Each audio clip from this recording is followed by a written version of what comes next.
Video like जरूर कर लीजिए और ऐसे वीडियो लगातार फ्री में पाने के लिए चैनल को तुरंत सब्सक्राइब कर लीजिए और बेल आइकन को जरूर टैप कर लीजिए ताकि आगे भी सारे वीडियो आपको मिलते रहे। यूट्यूब में फॉलो करते हैं तो प्लीज ये वाला फ्री टेलीग्राम चैनल जरूर ज्वाइन कर लीजिएगा। सारे नोटिफिकेशन सारे अपडेट यहीं पे आते हैं, ध्यान रखिएगा। नमस्कार दोस्तों, स्वागत है आप सभी का ऑनलाइन एग्जाम प्रिपरेशन पर, which is the part of study for civil services. दोस्तों, हमने गवर्नमेंट स्कीम स्टार्ट की थी जिसमें हमने कुछ योजनाओं को पढ़ लिया था। यहाँ पर हम नई और पुरानी सारी योजनाएं देख रहे हैं जो कि आपकी आगामी सभी परीक्षाओं के लिए महत्वपूर्ण है। तो यहाँ तक हम देख चुके थे, ये संकल्प और स्ट्राइव योजना पढ़ ली थी, दीनदयाल स्पर्श योजना, साथी पहल, संपूर्ण बीमा ग्राम योजना हमने पढ़ ली थी। इसके आगे की योजनाओं को चलिए देखते हैं। अगली योजना दी गई है सौभाग्य योजना। तो ये योजना क्या है? ये 25 सितंबर 2017 को शुरू हुई थी। इस योजना की शुरुआत पंडित दीनदयाल उपाध्याय की जयंती के दिन की गई थी। पीएम नरेंद्र मोदी के द्वारा इसको शुरू किया गया था 25 सितंबर। अब यहाँ पर दीनदयाल जी की जयंती दी गई है तो 25 सितंबर को इनकी जयंती होती है, याद रखना है। कई सारी योजनाएं इनकी जयंती के दिन शुरू हुई हैं अलग अलग वर्षों में, ठीक है। तो एक डेट याद कर लीजिए और इनके नाम से ही बहुत सारी योजनाएं भी हैं जो चलती हैं और इनका याद रखना है आपको जरूरी है क्योंकि एग्जाम में पूछ लिया जाता है। योजनाएं अलग अलग तरीके से पूछी जाती हैं, या तो आपसे डेट पूछ ली जाएगी या फिर पूछ लेंगे कि किस राज्य सरकार की योजना है या फिर उसका संबंध किस योजना से है। तो एक दो चीजें आपको कुछ कुछ करके याद कर लेना है, ठीक है ना। अब ये योजना जो है, अब यूपीपीएससी अगर आप दे रहे हैं या फिर यूपीएससी आप दे रहे हैं, यूपीएससी में विशेष तौर पर मंत्रालय पूछे जाते हैं और यूपीएससी का पैटर्न ही फॉलो करता है यूपीपीएससी आयोग, ठीक है। यूपीपीएससी आयोग भी ऐसे ही प्रश्न पूछता है जो यूपीएससी पूछता है। तो आयोग अगर मंत्रालय पूछता है तो आपको मंत्रालय याद करने हैं। हर योजनाओं के मंत्रालय पर आपको थोड़ा सा ध्यान देना है। अधिकांश योजनाओं के तो नाम से ही स्पष्ट हो जाएगा कि कौन सा मंत्रालय है, लेकिन कुछ योजनाएं होंगी जिनके नाम से आपको नहीं पता चलेगा कि योजनाओं का मंत्रालय कौन सा है, तो बस उनको याद कर लें। अब यहाँ पर जैसे सौभाग्य योजना है, विद्युत मंत्रालय की योजना है। अब सौभाग्य और विद्युत मंत्रालय बिल्कुल मिलता जुलता कुछ नहीं है, समझ नहीं आ रहा है तो इसको थोड़ा सा याद कर लें। इस योजना का परिचालन रूरल इलेक्ट्रिफिकेशन कॉरपोरेशन लिमिटेड के द्वारा किया जाएगा और सौभाग्य योजना का उद्देश्य है देश के हर गांव में, हर शहर में, हर घर में बिजली प्रदान करना। अब विद्युत मंत्रालय क्या करेगा? बिजली से संबंधित काम करेगा। तो इस योजना को उद्देश्य बिजली देना। ग्रामीण और शहरी क्षेत्रों की घर के में जो विद्युतीकरण है उससे संबंधित योजना है। शहरी क्षेत्रों में अधिकांश तौर पर विद्युतीकरण हो चुका है। ग्रामीण क्षेत्रों में अभी भी कई जगह पर, जैसे कुछ जगह है जहाँ पर नहीं है, लेकिन फिर भी काफी सुधार हो चुका है। अगली योजना देखते हैं। अगली योजना है प्रधानमंत्री मातृ वंदना योजना। प्रधानमंत्री मातृ वंदना योजना शुरू कब हुई थी? 2017 की ही है और ये 1 जनवरी के दिन शुरू हुई थी। महिला और बाल विकास मंत्रालय की योजना है। महिलाओं को प्रसव और प्रसव के दौरान हुई मजदूरी हानि के लिए आंशिक मजदूरी क्षतिपूर्ति प्रदान करती है योजना और सुरक्षित प्रसव, सुपोषण और दूध पिलाने की प्रथाओं की व्यवस्था भी करती है। तो मातृ वंदना योजना यानी मातृत्व से रिलेटेड है, मातृत्व से संबंधित जितनी भी सुविधाएं होती हैं वो इस योजना के तहत दी जाती हैं।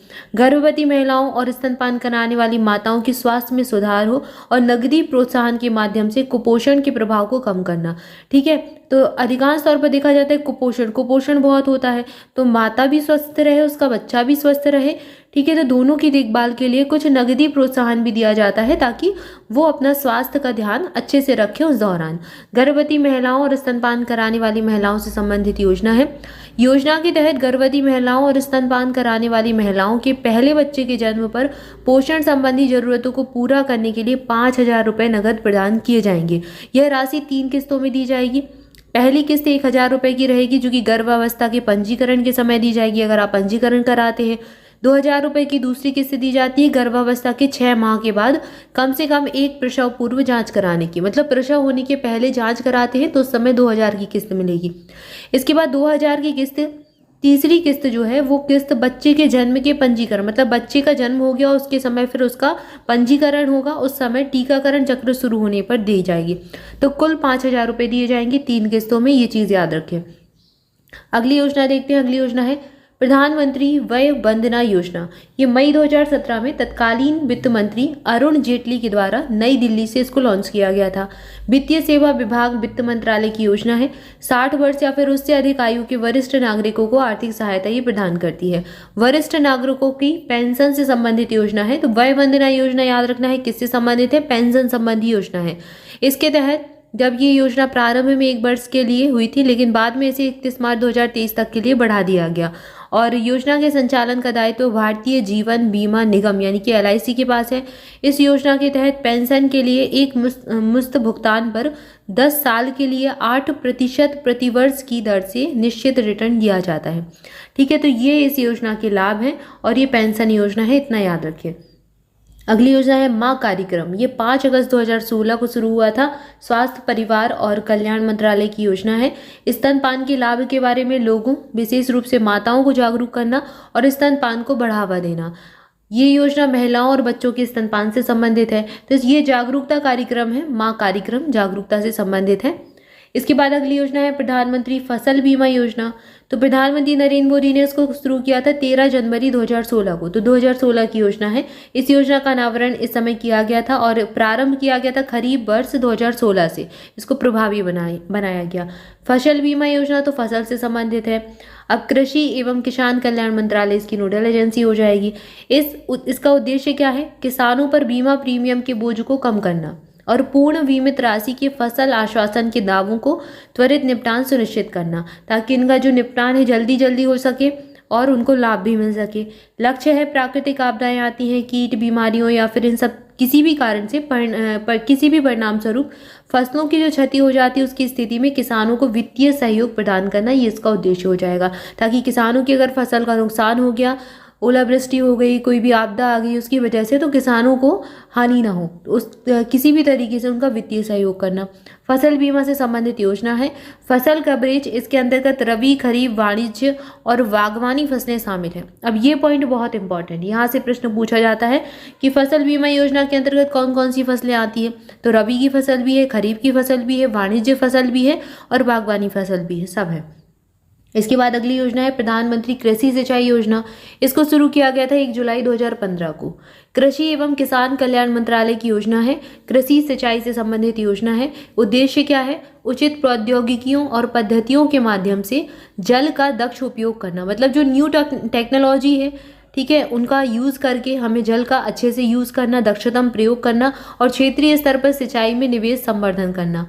इस योजना को 5 वर्षों के लिए यानी कि 2015-16 से 19-20 की अवधि के लिए 50,000 करोड़ के परिव्यय के साथ अनुमोदित किया गया था, अनुमोदन मिल गया था इसको। इसके बाद 15 दिसंबर 2021 को आर्थिक मामलों की मंत्रिमंडलीय समिति ने 2021 से 26 के लिए प्रधानमंत्री कृषि सिंचाई योजना के क्रियान्वयन को मंजूरी दी। तो 2021 से 26 तक यानी 2026 तक योजना चलने वाली है।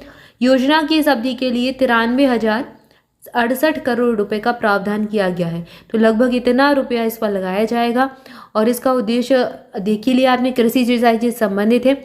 इसके पर ड्रॉप मोर क्रॉप, मतलब हर एक ड्रॉप पर, पानी की बूंद पर फसल ज़्यादा हो, इसका ये क्रियान्वयन इसका है, एक कंपोनेंट रखा गया है और department of agriculture corporation and farmers welfare इसका कर रहा है। और 1 जुलाई 2015 को हर खेत को पानी, ये आदर्श बाग के साथ लॉन्च भी किया गया था। तो कुछ ये पॉइंट जो हैं ये भी एग्जाम में पूछ लिए जाते हैं, तो इनको भी थोड़ा सा याद रख लें। हर खेत को पानी, ये किसी योजना से संबंधित ऐसे भी पूछ सकते हैं, थोड़ा सा घुमा के भी प्रश्न पूछ लिया जाता है। तो हर तरीके से आपको तैयार होना है। पर ड्रॉप, मोर क्रॉप, ये चीज़ें सब इस योजना के अंतर्गत है। क्लियर है? तो यहाँ पर हमने कुछ योजनाओं को देखा, इसके आगे की योजनाओं को अगले वीडियो में देखेंगे। तब तक के लिए आप सभी चैनल के साथ जुड़े रहें, चैनल को सब्सक्राइब जरूर कर दें, वीडियो को लाइक भी कर दें। मोर अपडेट के लिए हमारा टेलीग्राम ग्रुप ज्वाइन कर सकते हैं, लिंक आपको डिस्क्रिप्शन मिल जाएगी। इसके अलावा स्टडी फॉर सिविल सर्विसेज की किसी भी पेड बैच से जुड़ना चाहते हैं तो डिस्क्रिप्शन में दिए गए कॉन्टैक्ट नंबर पर कॉल करके इन्फॉर्मेशन ले सकते हैं। स्वस्थ रहें, मस्त रहें, मुस्कुराते रहें, पढ़ाई करते रहें। Thank you for watching this video. Thank you so much.